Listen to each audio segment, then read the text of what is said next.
Merci de votre fidélité au programme de Renouveau TV et bienvenue dans votre émission Le Grand Jury. Ce soir, le Grand Jury reçoit le président de l'Alliance pour la refondation du Mali, Arema. Vous l'aurez compris, nous recevons pour vous l'honorable Mohamed Ousmane Aga Mohamedouna Aïdara. Monsieur honorable Mohamed Ousmane, merci de votre présence au Grand Jury. Bonsoir et merci, tous les plaisirs est pour moi. Avec moi pour mener en tout cas cet entretien, Elhadj Chana Takiou qui regagne sa place aux côtés de Abdraman Keïta qui a assuré l'intérim au niveau de la direction du journal le 22 septembre, au moins pendant 2 grandes semaines. Chana, merci de revenir. Merci beaucoup, Barou. Vraiment, l'intérim a été bien assuré. Mais on n'a pas fait la passation d'abord. Keïta, Abdraman Keïta, il est directeur de publication du journal Le Témoin, intérimaire qui n'a pas encore fait la passation. Comme de l'autre côté, au niveau de la cité administrative, en attendant cette passation, peut-être une passation peut cacher une autre passation. Oui, Keïta, merci d'être là. Le siège du 22 septembre, c'est Zerni, ce n'est pas là-bas. Ok, merci. Et je suis Oumar B. Sidibé pour ceux qui nous suivent sur la radio Renouveau FM ou la 98.1 FM. Monsieur de la presse, oui. De la presse. Monsieur Aïdara, honorable Aïdara, un regard sur la composition du jury. Merci Barou, un jury que je connais bien. Je crois que je suis passé souvent ici. Oui. Et tout comme la dernière fois, je pense que ça va être un débat franc, avec des vérités sincères, quoi. Vous êtes en terrain connu alors. Voilà. Chana, vos appréhensions. Tu as tout dit, on est en terrain connu. C'est un acteur majeur de la vie politique actuellement. Il fait l'actualité, un fervent défendeur de Assimi Goïta et de la transition malienne. Donc aujourd'hui, nous avons une situation particulière où le Premier ministre a été changé. Donc on va vers de nouvelles, certainement, orientations. Oui. Donc nous aurons l'occasion de parler du départ de Choguel avec lui, du nouveau gouvernement, de la composition du gouvernement et de ce que pourrait être la transition dans un court, voire moyen terme, à court et moyen terme. D'accord. Keïta. Bon, effectivement, surtout qu'il a joué un rôle vicieux dans le départ de Choguel. Il fait partie des rares défenseurs, comme l'a dit, du pouvoir, vraiment organiser un meeting très fracassant sur cette situation confuse que la République vivait. Et il avait demandé, donc je pense que vraiment c'est un invité idéal. Et j'aimerais vraiment, avant tout, saluer vraiment sa disponibilité. Malgré quelquefois les accrochages qu'on a ici sur le plateau, il est toujours disponible. Vraiment, il contribue vraiment à animer le débat démocratique. C'est vraiment à son crédit.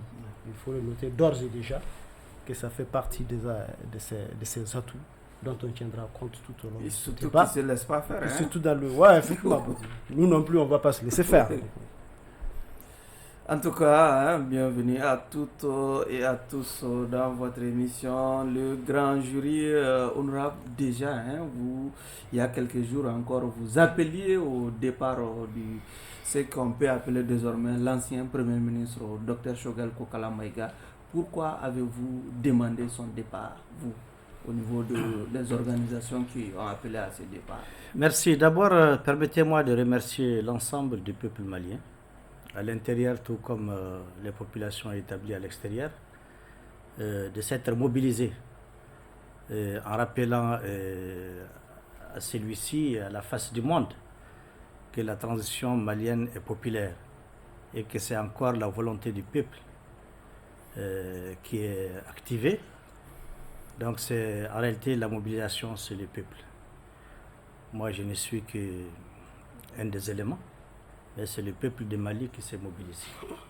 Donc c'est le lieu de les remercier sincèrement pour leur engagement permanent et constant et même spontané quand cela est nécessaire. Donc en réalité, c'était vraiment la vraie clarification, quoi. C'était passé le 19. Oui, pourquoi vous avez demandé à son départ? Bon, je crois que tout comme les Maliens, vous avez senti un malaise depuis un bon moment, et particulièrement la sortie du 16. Ce qui est inédit, qu'on n'a jamais vu, un Premier ministre d'un gouvernement parler de cette façon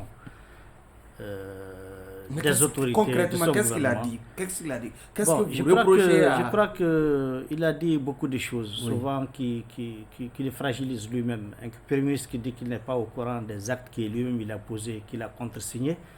Je ne vais pas aller dans beaucoup de listings, mais ce qui est clair, c'est que tout ce qu'il avait dit était vraiment beaucoup plus contre lui, quoi. Alors ça touchait un peu la crédibilité de l'État quand quelqu'un à ce niveau s'affiche en critiquant de façon très acerbe une gestion dont il est lui-même un des acteurs principaux. Alors pour le commun des Maliens, ça crée quand même un malaise. Hein. On n'a jamais vu ça. On n'est pas habitué à un ministre qui parle comme ça dans un gouvernement, encore moins un Premier ministre, quoi. Donc il y a vraiment un malaise, une confusion qui s'est installée. Donc il était tout à fait du devoir des populations de s'indigner, c'est ce qu'elles ont fait, et de demander vraiment que les mesures qui doivent être prises soient prises, quoi. Vous avez dit qu'il y avait malaise et qu'il a fait des critiques acerbes.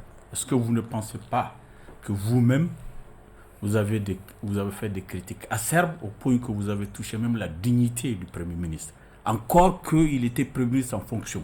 Est-ce que vous vous rappelez des mots très durs que vous avez utilisés contre lui? Est-ce que vous ne regrettez pas aujourd'hui ces mots très durs, parce que vous avez parlé de dignité, vous avez parlé d'opportunisme, vous avez parlé de beaucoup de vilains mots? Est-ce que vous ne le regrettez pas en ce moment? D'abord, il faut relever quelque chose. De mon point de vue, je ne souhaiterais pas à ce stade parler de Choguel. Pour moi, c'est une page qui est tournée. Nous nous sommes mobilisés par rapport à un Premier ministre du gouvernement. Un Premier ministre du gouvernement. Donc aujourd'hui, pour nous, la question, elle est dépassée. En tant que leader, il y a des principes, il y a des valeurs. On ne doit pas, quelle que soit l'adversité, atteindre quand même, utiliser certains mots, même contre un simple citoyen, a fortiori pour un Premier ministre en fonction. Je crois que ce qui avait été beaucoup critiqué, c'était le manque de loyauté. Le manque de loyauté vis-à-vis de son chef, c'est lui qui l'a mis en mission. Vous avez parlé de comportement indigne. Donc, tout à fait en son temps. D'opportunisme. Par rapport à un Premier ministre. Etc. Moi, je reviens là-dessus. Hein. Allez-y. Je reviens là-dessus. Je dis, aujourd'hui, je ne souhaiterais pas parler ni de façon acerbe, ni de façon bonne. Vous retirez les propos là quand même. Vous les retirez quand même. Vous les retirez quand même. Vous les regrettez. Pour nous, c'est une page qui est tournée. Mais convenez avec moi. Regretter. Il faut regretter ce mot-là. Pas du tout. Nous assumons nos actes. On les avait posés en toute responsabilité en tant que peuple souverain, en tant qu'acteur. Et aujourd'hui, l'objectif est atteint. Et je crois que les choses sont claires aujourd'hui. Le malaise, il est levé. Il n'y a plus de problème. Et nous espérons que la nouvelle équipe qui est mise en place va être vraiment en phase. Avec donc je ne souhaite pas m'éterniser sur les cas de Choguel. Ce n'est pas notre problème. Notre problème, c'est un Premier ministre. Nous non plus, on parle du Premier ministre, non pas de Choguel. Du Premier ministre et de la fonction du Premier ministre. Quelle est la pertinence d'ameuter tout le monde, de mobiliser des gens pour obtenir la démission d'un Premier ministre alors qu'on pouvait y mettre fin avec une simple signature?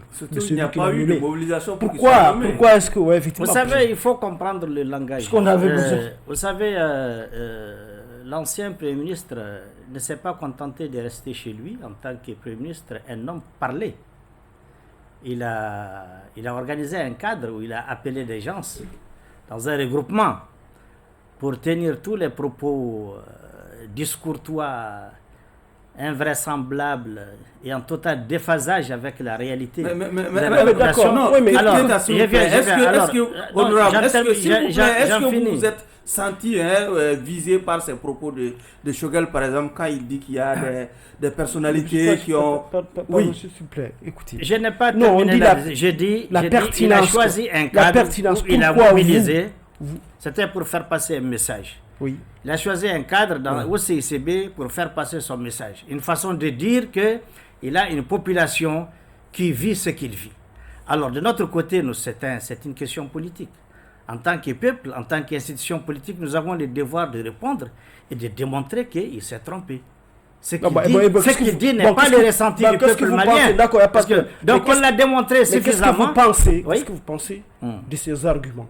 Puisqu'en réalité, si on écoute les arguments, pas du Choguel, mais du Premier ministre, qu'est-ce que vous pensez d'un système où un Premier ministre est ostracisé au point d'être contourné par rapport aux grandes décisions que l'État prend? Ça quand même, c'est quelque chose quand même qui affecte la crédibilité aussi de l'État dont vous parlez. Vous savez, pour les fonctions d'un Premier ministre, normalement, quand vous sentez que vous êtes en difficulté, vous retirez, quoi. Parce que, parce que donc le président aussi, quand il sent la déloyauté, il devrait mettre fin à ses fonctions sans pour autant recourir ou bien quelque chose, ou bien que ce soutien recours à des mobilisations populaires pour se faire. Je pense plutôt que le président, il faut beaucoup le féliciter pour son sens élevé de la patience et du souci qu'il porte en lui de maintenir une certaine cohésion. Est-ce que les accusations de Choguel ne sont pas fondées? Non. Les accusations ne fondées, est-ce qu'elles ne sont pas fondées? Pas du tout. Parce que tout ce dont il a parlé... On a reporté les élections sans l'en informer. Voilà une accusation. C'est fondé ou pas? Il aurait dit les jours où cela s'était passé, il aurait dit dire que je ne suis pas d'accord. Il a fait preuve de patience. La même patience que vous louez chez le président. C'est ce qu'on appelle la lâcheté, justement. Encore. Parce que quand il sent... Non, je dis, c'est ce qu'on appelle de lâcheté. Parce qu'en son temps, parce que quand tu es Premier ministre, ça veut dire que tu as investi d'une mission. Tu es quelqu'un qui a une mission. On t'a donné des actions, des activités à mener. C'est clair, tu n'agis pas par toi-même. Monsieur le Président, une dernière question sur la situation. Alors, quand tu dévies la mission... sur cette situation, si vous permettez. Maintenant, une dernière question sur cette situation. Choguel est déjà parti. Oui, tout à fait. C'est pourquoi, d'ailleurs, pour moi, il aura vécu quand même à la tête d'un gouvernement pendant 3 ans et demi. Qu'est-ce que vous retenez de son bilan? Qu'est-ce que vous retenez à la tête de cette tension? Bon, moi, je crois que d'abord... Choguel a été un acteur du mouvement populaire qui a amené ces changements. Et un mouvement populaire aujourd'hui qui n'est plus avec lui. Justement, c'est là qu'il s'est trompé. Parce que quand il prétend qu'il va faire une cogestion avec les pouvoirs en place, je crois que c'est ça sa grosse erreur. Sa grosse erreur, c'est de penser qu'il est dans la dynamique. On parle du bilan du gouvernement qui a dirigé pendant 3 ans. Le bilan, je ne peux pas dissocier le bilan. Qu'est-ce que vous retenez de ça? Moi, je ne parlerai pas comme l'ancien PM. Je ne peux pas dissocier le bilan de Choguel de celui de tous les gouvernements. Allez-y, mais qu'est-ce que vous globalement, je dis, globalement, le bilan de la transition est plus que positif. Donc Choguel n'a pas enlevé parce qu'il a un bilan négatif. On l'a enlevé il a été enlevé parce qu'il a retourné ça. Vous reconnaissez alors que pour vous, il n'a pas été enlevé parce qu'il a un bilan négatif. Écoutez, le bilan n'appartient pas seulement à Choguel. C'est pourquoi je dis je ne dissocie pas. Mais c'est vous, Choguel. au CNT. Votre problème, c'est que vous ne laissez pas. C'est vous au CNT qui lui avez même attribué une note. Oui. Vous dites que... Et regarde, tu amènes des choses comme un cheveu dans la soupe. S'il te plaît, quand vous posez une question, attendez qu'on vous réponde. Ok, allez-y.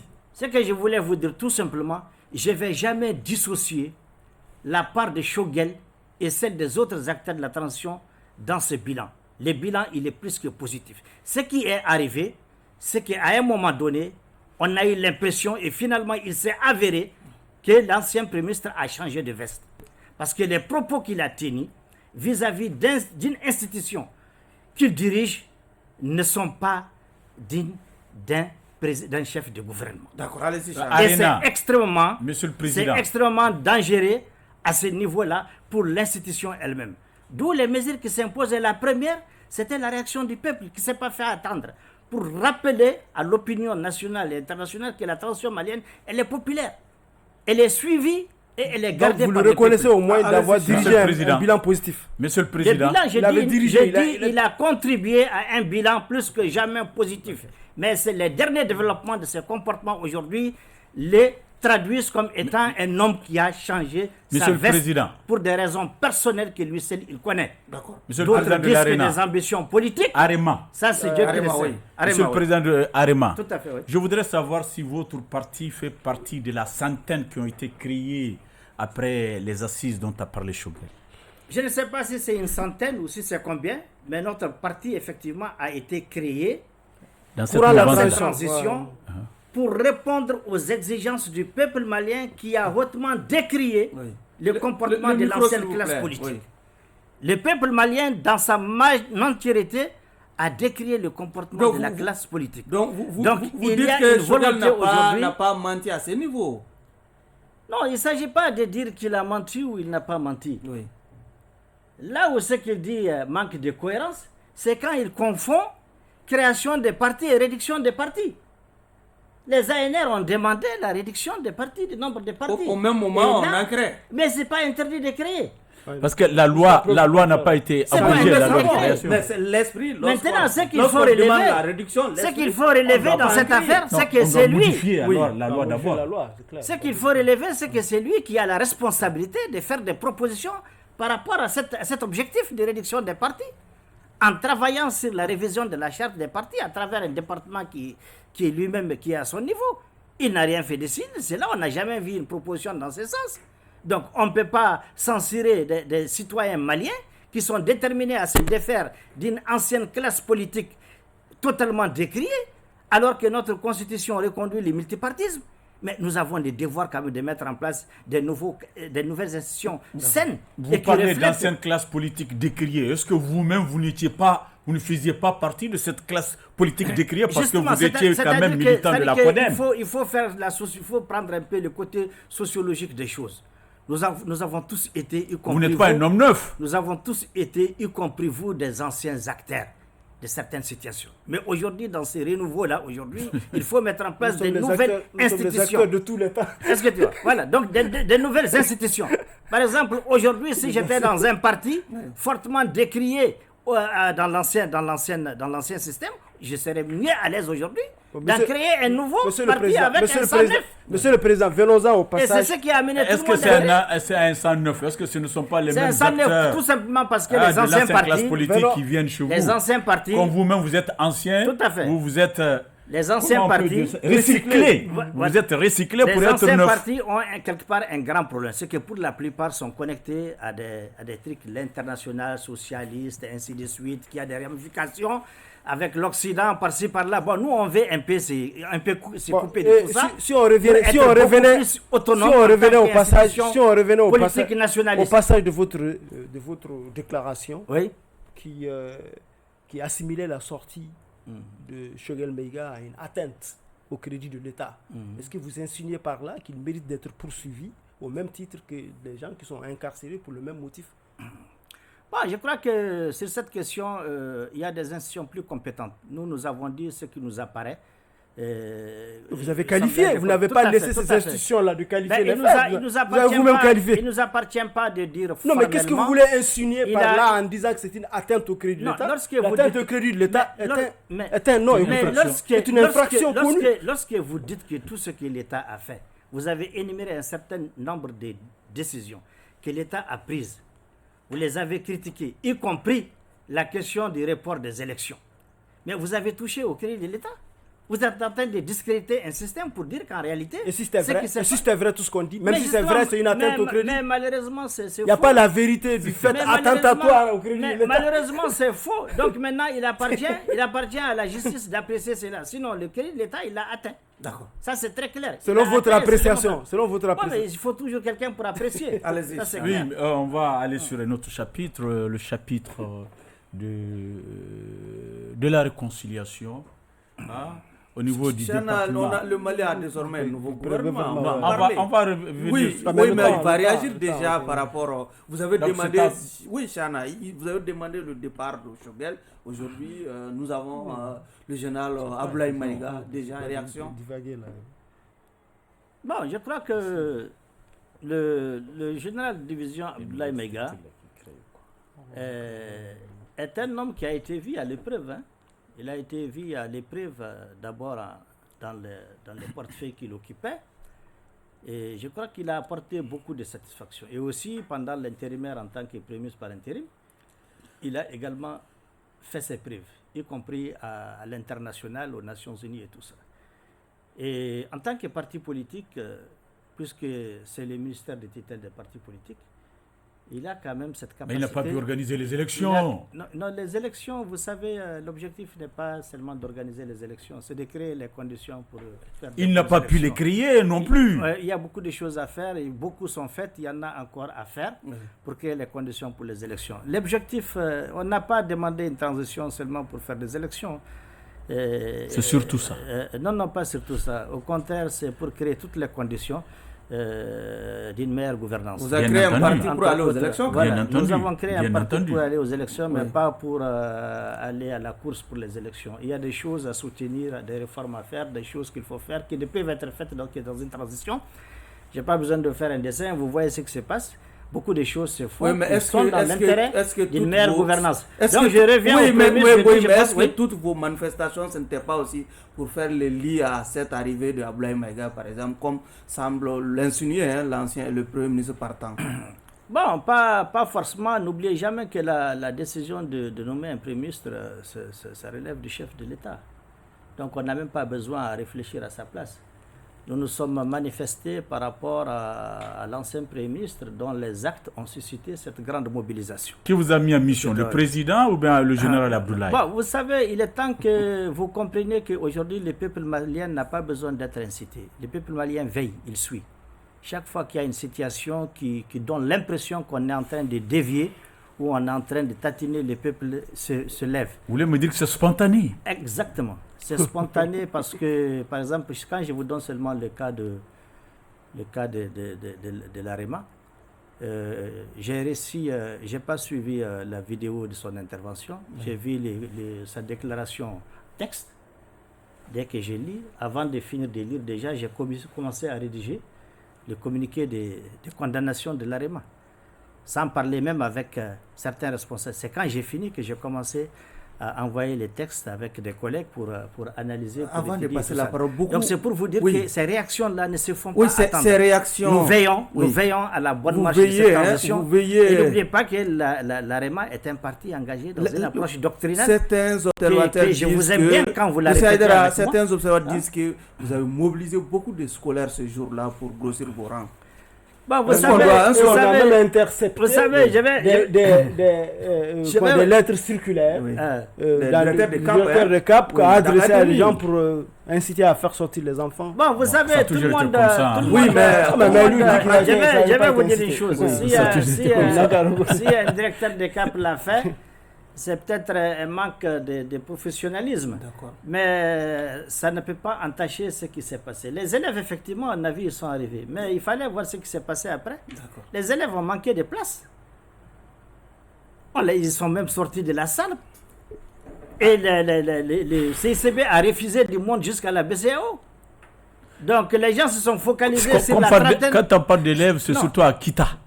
Non, j'ai dit, non, même ici, il y a des cas. Kita, l'image était pas tant. Non, Kita, vous savez, Kita, ça c'est des régions là. Moi, je n'ai même pas suivi la marche de Kita. C'est là où il y a eu l'académie à agir. Oui, j'ai vu le comique. C'est pourquoi j'ai dit que c'est un manque de professionnalisme. Mais j'ai dit pour les cas de Bamako, il y a eu des élèves qui sont venus, mais n'ont pas eu de la place. C'est même une faute. Peut-être pas un manque de... Mais vous ne pouvez pas interdire aux élèves d'exprimer leur patriotisme. Pas ça, mais terminé. Vous ne pouvez pas l'intéresser les citoyens. Écrire pour le dire. L'AREMA. Non, écrire, j'ai dit, c'est autre chose. Si quelqu'un a écrit, c'est un manque de professionnalisme. C'est une faute. Mais je le remercie quand même pour son engagement. C'est le directeur qui a écrit là. L'AREMA. Après la nomination, du Premier ministre, le général de division, de division Abdoulaye Maïga, rapidement nous avons vu un gouvernement mis en place. Quelle est votre lecture de ce nouveau gouvernement, de cet attelage gouvernemental? Est-il à hauteur de mission? Est-ce qu'en attendant de répondre à cette question, est-ce que vous pouvez nous dire, parce que moi j'ai besoin d'être édifié par le législateur que vous êtes. on voit dans les visas de décret de nomination, vu la constitution, vu la charte, de quelle constitution il s'agit au fait?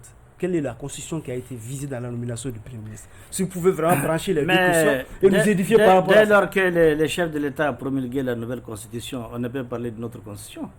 Ah, c'est la nouvelle constitution? Ah, bien sûr. Dans son entendement. Bien sûr. Ouais. C'est la nouvelle constitution. Et dans la nouvelle... Contrairement à ce que... c'est bon, je comprends. Contrairement à ce que certains pensaient, la nouvelle constitution abroge déjà l'ancienne. Et maintenant, c'est la nouvelle constitution qui travaille avec la charte jusqu'à ce qu'on termine ce processus de transition. Parce que maintenant, revenons à ma question. Pour revenir à votre question, je crois que le gouvernement, c'est un gouvernement de technocrates. C'est vraiment un gouvernement de travail. Et je ne peux pas en dire plus des missions. Les hommes qui sont dans le gouvernement, ceux qui sont reconduits ont été reconduits parce qu'ils donnent des résultats. Quelles pourraient être ces grandes missions et ceux qui ont été chassés, ils ne donnent pas de résultats. Certains pensent à un certain Ikassa Mega. Je ne ferai pas de jugement. Est-ce qu'il n'y a pas eu de purge? Vous allez me permettre de ne pas parler sur cette question. Est-ce qu'il n'y a pas eu de purge? Ce que je pourrais dire, que ceux qui sont partis parmi les ministres, je ne dirais pas qu'ils ont démérité. C'est des choses qui arrivent dans la vie. En tout cas, félicitations à eux. Ils ont mouillé les maillots. Ils n'ont pas du tout démérité. Ceux qui sont partis parmi les ministres. Et en tant que parti politique, nous n'avons rien retenu contre eux qui puissent toucher leur engagement patriotique ou bien leur manque de sincérité. Oui, mais c'est des choses qui arrivent. Voilà, quand les gens travaillent en groupe ou individuellement, ça arrive. Mais je peux vous assurer qu'en tout cas, pour ce qui nous concerne, nous sommes confiants en ce qui concerne ce nouveau gouvernement. Oui. Dans le nouvel attelage, on constate la création des ministères délégués en charge des réformes politique et également du soutien au processus électoral. Est-ce que cela est un signe déjà? C'est un message très fort qui en réalité il est écrit, ce n'est pas nouveau. Le chef de l'État est toujours animé de cette volonté de sortir rapidement de la transition. Mais une chose est claire, il ne faut pas sortir pour sortir. Il y a des choses qu'il faut faire. Donc, il ne fallait même pas créer ce département. Non, il faut les créer, il va se mettre au travail. S'il arrive à réunir les indicateurs pour créer les conditions d'une élection, on va y aller. D'accord. Parce qu'il faut que les gens comprennent qu'aujourd'hui, là, les choses se discutent selon les besoins et la volonté des Maliens. Il n'y a pas de pression extérieure. Là, on vous appelle pour vous dire faites demain, après-demain. Ça, on est sorti là-dedans. On va au rythme des besoins et des attentes des populations maliennes. Encore une fois, le législateur que vous êtes, quelles sont les orientations que vous attendez vraiment de ce nouveau gouvernement qui vient d'être mis en place, qui peut-être éventuellement va présenter devant vous au CNT un PAG, un programme d'action gouvernementale. Quelles sont les orientations que vous attendez?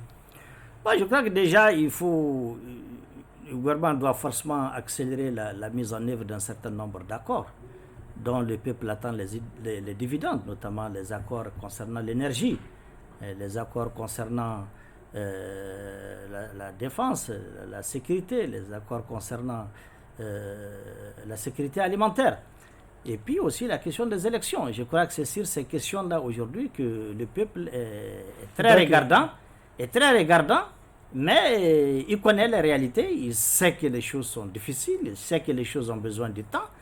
Vous savez, quand on réforme, quand on change un système, il y a un temps pour casser l'ancien système, il y a un temps pour mettre de nouvelles choses à la place. Par exemple, quand vous prenez la situation du domaine minier, par exemple, pour changer un certain nombre de contrats, d'accords et tout ça. Les changements que vous proposez, est-ce que vous pensez que c'est réellement la vocation d'une transition, d'opérer ces changements-là? Puisque, vous savez pourquoi vous savez, la question est d'autant... Non, la question est d'autant moins superflue que n'importe quelle équipe qui peut venir peut détricoter ce que la transition a fait. C'est clair, c'est une évidence. Donc je crois que vous avez répondu à votre question. Justement, elle aura été l'émanation du peuple et habilitée à faire les choses telles qu'elle veut. Donc est-ce qu'une transition est habilitée vraiment à faire des choses qui sont peut-être rapidement? Je crois que vous avez répondu à votre question. Justement, c'est pour que n'importe quelle équipe ne vienne, que la transition est prudente et elle ne fait pas les choses à la hâte. Donc la SEC va amener ce qu'elle veut comme équipe. chaque transition va amener ce qu'elle veut comme équipe. C'est ça ce que vous êtes en train de nous dire. Mais il faut créer les conditions pour qu'il n'y ait même plus de transition. Pour que n'importe qui ne vienne et qu'il n'y ait plus de transition. Bon, est-ce que c'est ça la chose? Je vais terminer. On a constaté qu'en réalité, beaucoup de gens sont en train de le dire, que cette nouvelle équipe a été également constituée sans la moindre concertation avec les autres forces qui existent, qui sont là quand même, qui sont représentatives d'une certaine façon quand même de la nation. Il y a une dose d'absolutisme, c'est l'émanation d'une certaine dose d'absolutisme. Et est-ce que vous pensez que cette façon de faire est de nature vraiment à amener l'apaisement, la conciliation, la paix qu'on cherche sur l'environnement et le climat d'apaisement qu'on cherche au Mali, alors même qu'on se trouve dans un contexte de recherche de paix, de signature de pactes.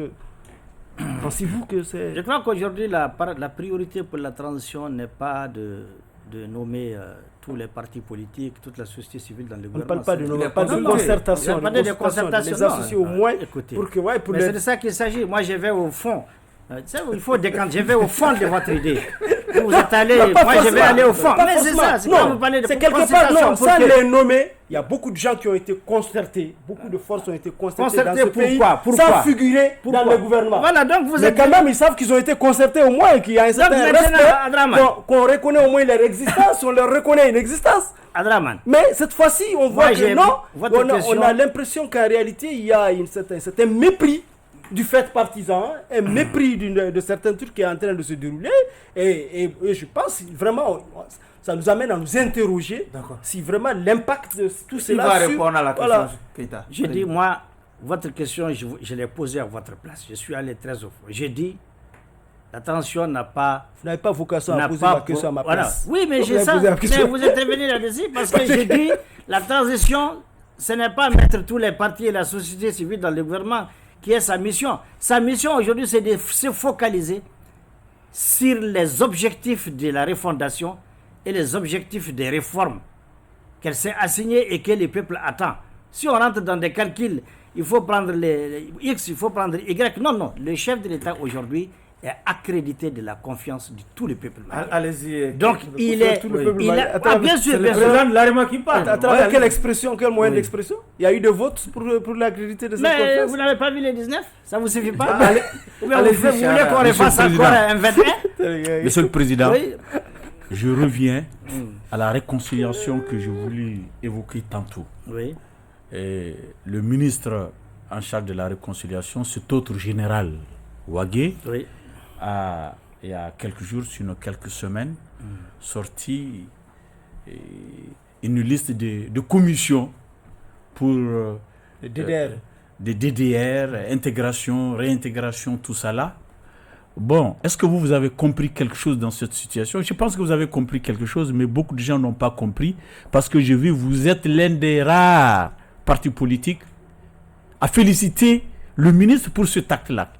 Qu'est-ce qui se passe à ce niveau?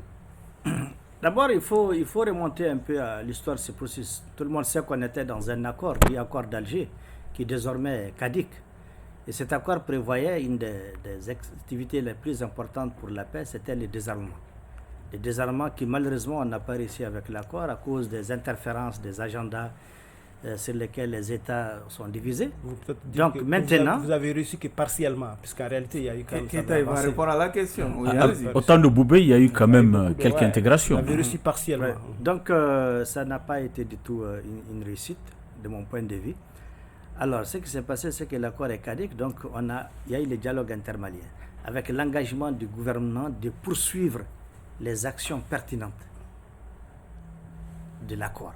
Et parmi les actions pertinentes, il y a le désarmement, il y a l'intégration, la réinsertion. Alors, donc, les institutions qui avaient la responsabilité de conduire ce processus avaient été reconduites. Et les autres ont été dissoutes. Donc, la Commission nationale d'intégration, la Commission DDR et la Commission de réforme sectorielle ont été reconduites. Et elles ont eu une nouvelle recomposition. Alors, l'objectif, c'est d'aller rapidement à un désarmement, intégration et réinsertion.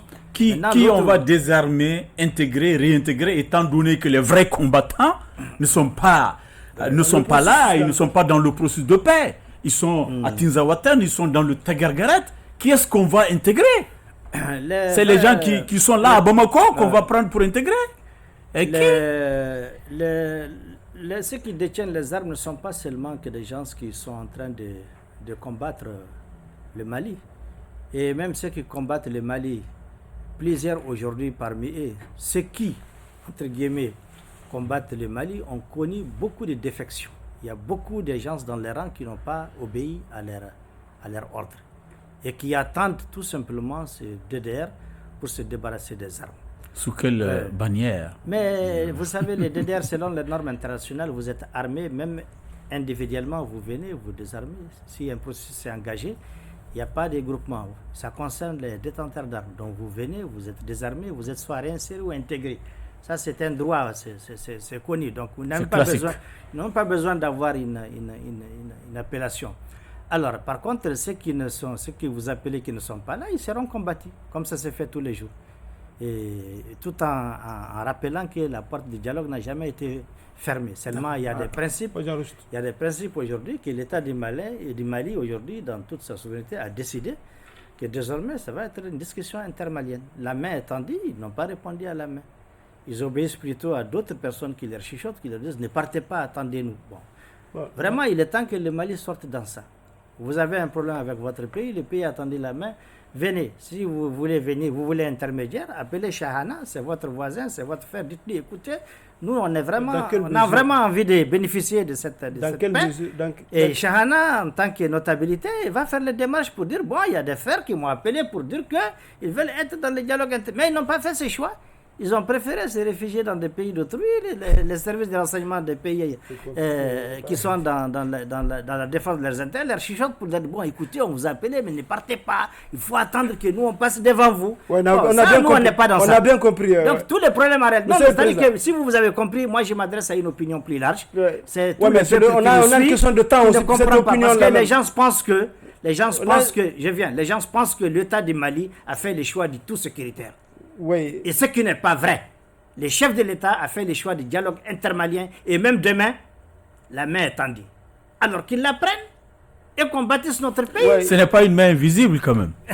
Oui, d'accord. Mais Ousmane Soufi est là, il est bien connu. Vous, en tant que mouvement, et le ministre de la Réconciliation est là, il y a tellement de canaux. Vous êtes là, tous les canaux sont possibles. En tant que mouvement. Moi-même, je suis là. Si quelqu'un m'appelle pour me dire, je vais revenir. Non, c'est parce que Abdraman, souvent, il nous distrait.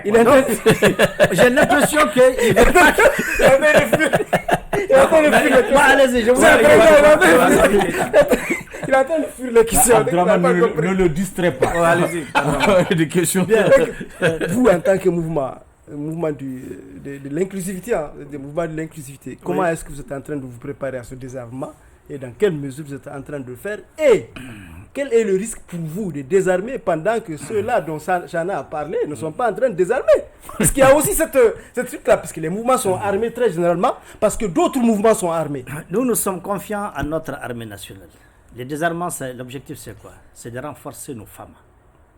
C'est pour qu'à un moment donné, le cadre même légal, entre guillemets, qui permet à l'autre de détenir l'arme, toléré, que ce cadre, on va le fermer. Il faut arriver rapidement à un moment donné pour dire, dans l'intérêt de la paix, on vous avait donné 6 mois pour désarmer. Alors, ceux qui ont désarmé se battent à nos côtés contre l'ennemi commun. Et à partir de cet instant, aucune arme. Vous allez vous joindre pratiquement l'armée pour combattre les autres, vos anciens compagnons, c'est ça? Bon, les anciens compagnons, entre guillemets, je vois ceux qui ne sont pas contents de notre sortie de 19 pour dire que c'est un ancien rebelle. Bon, s'ils veulent connaître l'histoire de cet ancien rebelle, ils n'ont qu'à venir me voir. On l'a largement dit ici. Voilà, donc je crois que ça aujourd'hui, Monsieur le Président, il y a des choses qu'on n'a pas besoin de justifier. Monsieur le Président, oui? Vous avez combien de bataillons à intégrer, sachant que chaque bataillon fait au moins 500 hommes? Bon, aujourd'hui c'est difficile après 10 ans, d'évaluer. C'est difficile d'évaluer. Parce que d'abord, il y a des gens aujourd'hui qui sont morts, il y en a qui ne détiennent même plus des armes, il y en a qui ont changé même de vocation à cause de l'âge. Ils sont là, ils font leur commerce, ils sont dans des partis politiques, dans la société civile. pour défendre leur patrie. Il faut une nouvelle réévaluation. Voilà, donc c'est le terme, c'est une nouvelle réévaluation, oui. Parce que les anciens registres DDR aujourd'hui ne sont pas du tout d'actualité. Et il faut aussi donner la chance à ceux-là qui étaient à la CEMA, qui n'attendaient que les dividendes de la paix. La CEMA s'est convertie en ennemi juré du pays. Il y a beaucoup qui n'ont pas obéi au mot d'ordre. La fonction publique malienne est concernée par les dividendes de la paix? Tout à fait, tous les domaines sont concernés. La fonction publique, il y a l'intégration dans tous les domaines, il y a aussi la réinsertion. J'ai un jeune frère, si je l'amène, vous pouvez me le faire passer? Bon, je ne sais pas, je ne suis pas le seul, je ne sais pas. En tout cas, cette question, la réinsertion, cette question s'adresse aux combattants. Il y a eu beaucoup d'acquis. Bon, c'est pour... Il y a eu beaucoup d'acquis dans la réinsertion. C'est pour caricaturer. Avec la commission, surtout, je vois les CVJR là. Je pense qu'il y avait des modalités effectivement de réinsertion qui ont été... Non, la CVJR ne s'occupe pas de réinsertion, elle s'occupe des réparations. Des réparations des préjudices causés à certaines victimes. Oui, effectivement. Qui ont été identifiées. Pour être éligible à la réinsertion, il y a un mécanisme par lequel on passait pour être vraiment réellement éligible. À la réinsertion, vous dites. Bon, ça, c'est différent de la CVJR. Voilà. Oui, d'accord. Oui, les acquis de cette réinsertion-là, est-ce qu'ils seront pris en compte dans la nouvelle, dans le nouveau schéma? D'abord, je vous explique, parce qu'apparemment, vous n'avez pas compris. C'est-à-dire que la réinsertion, ça veut dire quoi? Lorsque vous n'êtes pas apte à l'intégration pour des raisons de santé. Vous avez amené votre arme, vous l'avez déposée, vous êtes désarmé. Maintenant, si votre choix c'est l'intégration, vous allez faire les tests médicaux. Si vous êtes apte. Alors, si vous êtes apte, vous êtes bon pour l'armée, ou bien le corps de votre choix. Encore, il faut ajouter qu'il y a des corps... On peut opter aussi directement pour la réinsertion, et non s'il pas vous plaît, voyez, c'est ça ton problème. Ouais, laisse-moi t'expliquer si tu veux bien comprendre. Allez-y. Donc, maintenant, une fois que tu es apte, tu vas dans l'école. Si tu n'es pas apte maintenant, tu es candidat à la réinsertion. Là, ça dépend de ce que l'État a décidé. Est-ce que c'est de l'argent? Est-ce que c'est une formation avec un truc? Ça dépend de ce qui a été décidé pour la réinsertion. Mais il y a aussi l'autre cas, c'est que la personne désarme et son choix prioritaire, c'est déjà la réinsertion. Il n'a même pas des intentions. Il n'a même pas des intentions d'aller dans l'armée. Et même dans l'armée, c'est pas tous les corps où il suffit seulement de déposer. Oui, les acquis de ça. Il y a des corps en plus de l'arme. Il faut un niveau académique aussi. Les acquis, on a déjà. Le processus avait un peu avancé quand même à un moment. Est-ce que ce qu'on a déjà atteint, ces acquis-là, seront pris en compte dans le nouveau schéma? Voici la question que vous avez été posée. Les acquis, c'est quoi? Qu'est-ce que vous appelez? Mais il y a eu déjà un progrès dans le domaine de la réinsertion, à ce que je sache. À un certain moment, il y a eu beaucoup de gens. Ce qui est fait, on n'a pas voilà. Donc, ça sera pris en compte. Mais il n'y a pas de prise en compte, c'est déjà pris en compte. Okay. Mais comment vous voulez qu'on prenne en compte quelqu'un qui a déjà réussi à... Mais il y a eu la réintégration même de gens qui n'étaient pas encore effectifs, mais qui sont déjà passés par tout le processus. Non. Mais ce n'était pas encore effectif.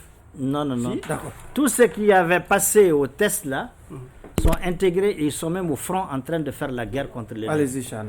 Ceux qui étaient inaptes, attendent toujours leur sort. Depuis que le DDR, l'aménagement est parti, le MOC est fermé, ceux qui étaient déclarés inaptes ont été évalués, ils attendent leur sort au niveau du gouvernement. Monsieur le Président, je vais évoquer avec la permission du Président un autre chapitre, celle de la CEDEAO, de l'AES.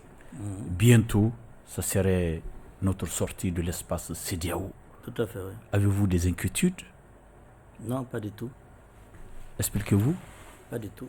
Vous savez, la communauté, c'est un choix. C'est le choix des peuples, comme on l'a dit. C'est ce qu'on a déploré de la CEDEAO.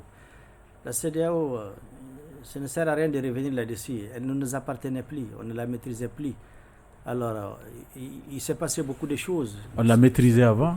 En réalité, on faisait semblant de la maîtriser parce qu'à l'époque, on était dans le somnambulisme. Le peuple était endormi. On subissait tout, les agissements structurels, tout ce qui passait venait pour nous détruire, quoi. Bon, maintenant, il y a une prise de conscience. Le peuple a compris que la CEDEAO n'était pas au service des peuples africains. Je crois qu'on peut en parler pendant une semaine. On ne finira pas de donner des explications. Mais ce qui est important, c'est qu'il y a une prise de conscience aujourd'hui. Il y a un schéma qui est mis en place et l'embryon, c'est l'AES. Avec les 3 pays de l'AES aujourd'hui, c'est l'embryon aujourd'hui qui est un peu le test grande nature. Est-ce que de mettre en place une organisation commune qui reflète vraiment les attentes des populations et qui défend véritablement. Qu'est-ce que le nouveau gouvernement doit faire pour rassurer les populations de l'AES, en l'occurrence celle du Mali? Qui s'inquiètent. Qu'est-ce que le gouvernement doit faire, selon vous? Des conséquences de cette sortie. Moi, je crois qu'aujourd'hui, je ne peux pas dire que les populations, au contraire, les populations aujourd'hui sont en train de sentir les dividendes de cette intégration. Aujourd'hui, entre le Niger, le Burkina et le Mali, mis à part la question que tout le monde connaît, la question sécuritaire, on est en guerre toujours. Mais à part ça, aujourd'hui, toute la population s'organise déjà. La libre circulation, les gens circulent même mieux dans cet espace que dans les autres espaces. Mais avec les autres espaces, c'est ça le problème. Non, le problème c'est quoi? C'est que vous savez, on a une solution à ça. Les questions de réciprocité. Et qu'est-ce que vous pensez du propos de notre Premier ministre, du ministre des Affaires étrangères qui parle de discussions, de négociations sincères? Ce qu'on lui a prêté comme propos avec la CEDEAO. Bon, ça veut dire quoi? Ça veut dire que c'est un langage diplomatique. Négociation, c'est la diplomatie. Ça veut dire quoi? Si la CEDEAO est déterminée à rester dans son statut de caisse de résonance de l'Union européenne et de Macron, c'est son choix. Mais si elle doit travailler avec nous, l'AES, c'est sur la base de deux institutions, des organisations différentes, nous négocions chacun sur les intérêts. Nous, pour les intérêts de notre peuple et eux pour les intérêts de Macron. Mais nous, c'est le troisième principe qui s'applique, la défense des intérêts vitaux de notre peuple. Il a parlé du Monsieur Mali et non le pas de Président, l'AES. est-ce que vous n'exagérez pas? Est-ce que vous n'exagérez pas? Il a parlé du Mali et non pas de l'AES. Mais je vous dis... il n'a pas parlé de l'AES, il a parlé du Mali. Donc vraiment, c'est quoi le Mali? Qu'est-ce qu'il veut nous dire par négociation sincère? Adraman, le Mali n'a jamais caché qu'il est engagé dans le bilatéralisme. Tout État qui veut discuter tout ça, et non pas de l'AES et autres là. Non, mais en quoi ça vous choque de dire que le même principe peut être appliqué? Il ne faut pas galvauder ce que le ministre a dit. Le ministre a parlé de négociations entre le Mali et la CEDEAO, et non pas entre l'AES et la CEDEAO. Votre question avait été mal posée. Et il n'y a pas de problème à dire. Il n'y a pas de problème à dire que l'AES pourra également discuter. Donc c'est le bilatéralisme. Le Mali est libre de discuter, même avec la France si elle respecte nos intérêts. On a parlé du Mali et non pas de l'AES. C'est vous qui avez mal compris la question. Allez-y, s'il te plaît. N'oubliez pas que le Mali assure la présidence. Ma dernière question porte sur la candidature de Assimi Goïta que vous avez défendue bec et ongle. Vous venez d'être suivi par les légitimités, je pense, qui ont appelé également. Quelle lecture faites-vous de cette position, cette posture des légitimités traditionnelles qui vont jusqu'à demander à susciter la candidature d'un président? Bon, d'abord, au tout début, il faut rappeler que l'AREMA n'a jamais caché qu'elle s'inscrit dans la dynamique de la continuité. Ça, c'est depuis même avant les dialogues intermaliens. Les dialogues intermaliens s'est déroulé dans toutes les régions. Les Maliens ont demandé, à travers des déclarations, la candidature d'Assimi Goïta. Après ça, il y a eu cette journée de légitimité traditionnelle. C'est revenu encore dans toutes les régions. Alors, pour répondre à votre question, à ce stade, Assimi est déjà le candidat du peuple. Il explique à ce qu'il se déclare.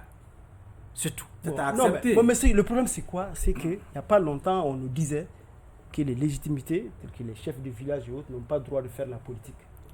Mais on les voit venir s'immiscer, violer cette neutralité au profit d'Assimi Goïta. Là, c'est une question. Est-ce que vous permettez que vous me laissez répondre de façon... Quand vous dites aussi que le peuple a déjà choisi Assimi Goïta alors qu'on n'est pas encore allé au suffrage. Il parle de son peuple. Il a dit le peuple malien, c'est ce qu'il a dit. Oui, tout à fait, j'assume. Le peuple malien, il assume. Est-ce que vous n'êtes pas en train de nous dire en même temps que ces élections-là ne seront pas des élections réellement crédibles? Quand celui qui va l'organiser, ceux-là qui sont tenus par une neutralité ne le sont pas. D'accord. Draman, votre question est comprise. Laissez-moi vous répondre. Laissez-moi vous répondre. Le problème, c'est quoi? C'est que nous avons été confinés dans des camisoles de force pour définir certains concepts. Nous, on a dit depuis au début de cette révolution, on ne définit plus les concepts sur la base du dictionnaire français. Nous les définissons sur la base de nos valeurs. Je m'explique. Légitimité traditionnelle, c'est une institution. L'armée, c'est une institution. On lui a collé l'étiquette d'apolitique. C'est faux et archi faux. Les deux institutions doivent être des institutions polyvalentes. Elles ne peuvent être ni seulement politiques, ni seulement apolitiques, parce qu'elles sont gardiennes de certaines choses de valeur. L'armée ne peut pas dire qu'elle n'est pas politique quand l'intégrité du territoire est menacée. Elle ne peut pas dire qu'elle n'est pas politique quand le Mali est vendu. Elle est obligée de s'afficher. Les légitimités traditionnelles ne peuvent pas être quand c'est elle-même qui vend le Mali. S'il te plaît, ça c'est votre jugement. C'est pas exclu. On ne parle pas de ça. Pourquoi vous pensez que le mal vient forcément des autres? Ce n'est pas de ça que nous parlons. Ce que je vous dis est valable aussi pour les autres. Il y a des institutions aujourd'hui qu'il faut considérer comme polyvalentes. Les légitimités traditionnelles. Je vais quelque chose. La première procédure de haute trahison pour vendre, c'est contre un général de l'armée malienne. Ce n'est pas contre un civil. Ok, allez-y, Chana, pour la dernière question. Ce n'est pas ça. Je dis comparaison n'est pas raison. Mais Adraman, comprenez une chose. Ces deux institutions ne peuvent pas être apolitiques, elles sont polyvalentes. Les légitimités et la politique est d'accord, mais pas partisane. J'ai la parole. Mais pas partisane. J'ai la parole. Vous savez, il ne faut pas se laisser formater, mon ami. J'ai la parole, président. Il faut accepter, je vous en prie. Président. Vous êtes très clair, très engagé pour Assimi. Donc vous créez votre parti pour le mettre au service de Assimi. Vous n'avez pas d'ambition, vous êtes en train de créer le parti un peu partout, l'implanter tout ça là. Ce n'est pas pour ces militants-là, ce n'est pas pour vous, mais c'est pour Assimi que vous avez créé votre parti et vous le mettez à la disposition d'Assimi. C'est comme ça qu'on peut conclure la création de l'AREMA. Bon, je crois qu'il ne faut pas qu'on se complexe. Assimi, c'est un leader, c'est un chef d'État qui a fait ses preuves. Ouf. Et quand il arrivait, ceux qui ont mis en place l'AREMA étaient déjà dans la rue pour demander le changement. Il est venu à la tête du Mali après une rectification. Il s'est avéré qu'il est en train de répondre exactement aux attentes du peuple malien et aux attentes des militants de l'AREMA. Alors, quoi de plus normal que de soutenir l'homme et de le porter? Parce que c'est pour le peuple qu'il agit. Nous ne sommes pas décomplexés. Il faut toujours un leader. Le leader aujourd'hui qui incarne les valeurs de l'AREMA, c'est Assimi Goïta. C'est Assimi Goïta. Ok. Honorable, merci. On ne les cache pas, c'est sans complexe. Honorable, nous sommes... Pour d'autres, ça va être quelqu'un d'autre, mais pour nous, c'est sans complexe, c'est lui. Malheureusement au terme des débats pour le compte de cette audience. À présent, Keïta, s'il vous plaît, le jury va se retirer. J'ai dit, les débats sont Poutine, nous avons aussi les débats Poutine. Sont clos, le jury... Keïta, s'il vous plaît. Oui, c'est tout. C'est le libérateur. La Russie a été libérée. Les débats sont clos, nous sommes dans les secrets de la délibération. Keïta, vous avez la parole. J'étais vraiment tenté au départ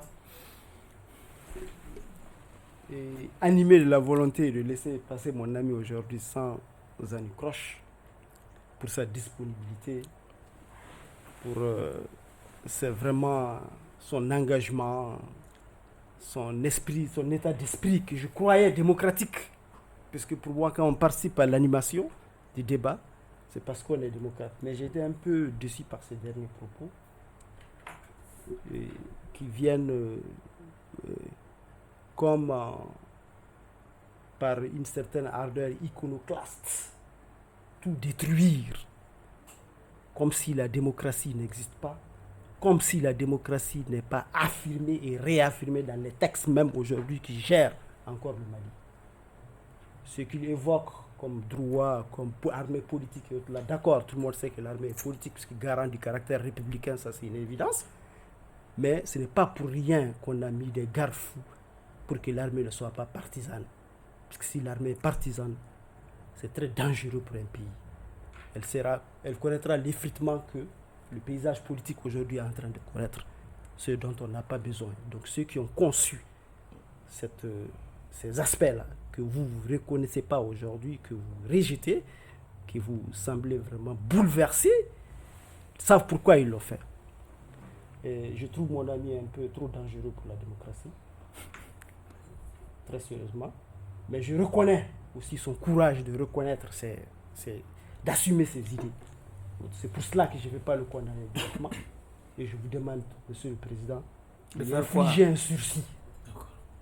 Voilà. Chana. Merci, Monsieur le Président. Monsieur le Président, l'actualité est dominée par le limogeage de Choguel Kokala Maïga, ancien Premier ministre, et la composition du nouveau gouvernement. Nous en avons parlé ici, Monsieur le Président. Monsieur le Président, je pense que c'est l'occasion de rendre hommage à Choguel Kokala Maïga. Lui rendre hommage, pas pour ce qu'il fut, mais pour ce qu'il a fait.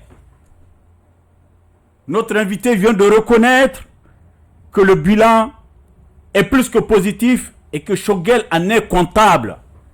Il mérite un hommage pour son engagement, un hommage parce qu'il a pris des coups pour Assimi Goïta. Il est allé au charbon pour Assimi Goïta. C'est vrai, il a détruit les partis politiques, il faut le dire, pour Assimi Goïta.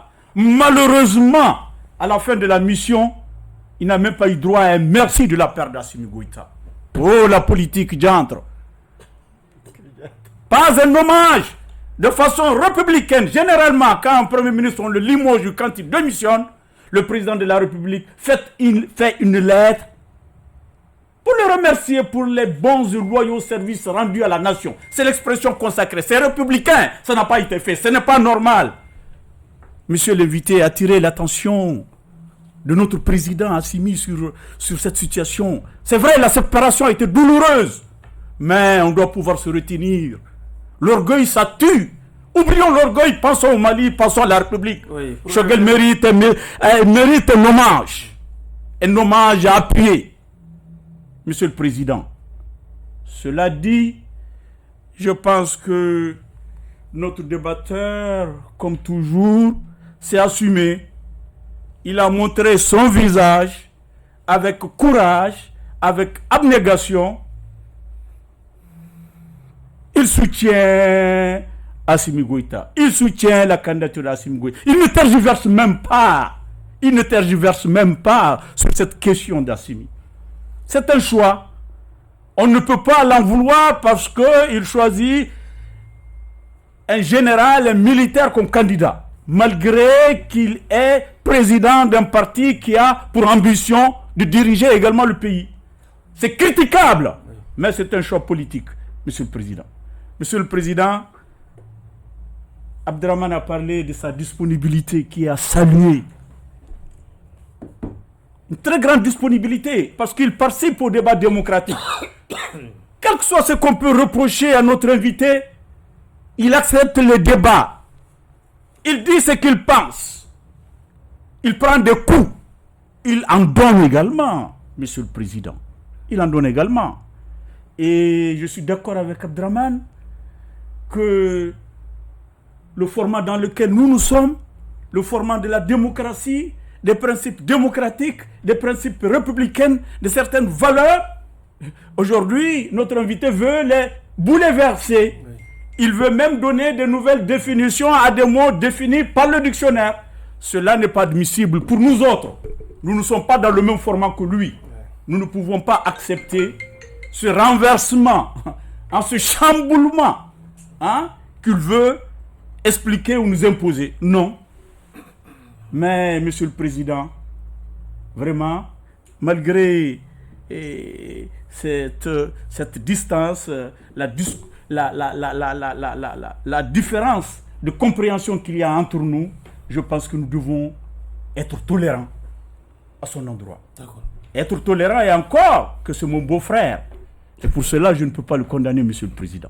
C'est ainsi, non, monsieur, c'est des considérations familiales, oui. C'est absolument. Oui. Absolument. C'est vicieux, vraiment. Ça, je ne suis pas d'accord, Monsieur le Président. Il faut rappeler à l'ordre. J'ai dit, ce sont des considérations sociales. Il faut en tenir compte. Rappel à l'ordre, le doyen. Monsieur, c'est le doyen de juge qui parle, oui. Il n'a pas été recusé. Oui. Je ne peux pas condamner mon beau-frère, El Haj Khalidi, maintenant depuis Gaou. Dans les secrets de cette considération. Bien. Ce n'est pas encore fini. Au bénéfice de ces deux réquisitoires, il me plaît, monsieur honorable Mohamed Ousmane Ousmane Mohamedoun. Il a été mon ami avant qu'il soit mon beau-frère. Vous libérer purement et simplement des liens de l'accusation en 10 secondes, un dernier mot. Merci. Merci à Chahana d'avoir rappelé, mon ami, les valeurs. C'est pourquoi je vous invite à consulter le programme national d'éducation aux valeurs, qui est une des réformes phares du président Assimi Goïta. Porté par son ami Ibrahim pour en venir à la démocratie, demandez aux Chinois ce que c'est la démocratie, demandez aux Russes ce que c'est, aux Ukrainiens, et puis revenez aussi. La démocratie, il ne faut pas la définir à un peuple. Malheureusement, nous sommes très à l'aise. Nous, en tant que journalistes, c'est dans la démocratie. Souffrez que nous définissons les concepts sur la base de nos valeurs et non la valeur des autres. D'accord. Notre thermomètre sur le peuple, ce n'est pas la France ou ailleurs. Ainsi prend fin ce numéro de votre émission Grand Jury qui recevait comme invité Mohamed Ousmane Ag Mohamedoune. Il est membre du CNT et président de l'Alliance pour la refondation du Mali. Ce mouvement qui a eu raison finalement du Premier ministre Choguel Kokala Maïga. Merci à vous de nous avoir suivis. Au revoir.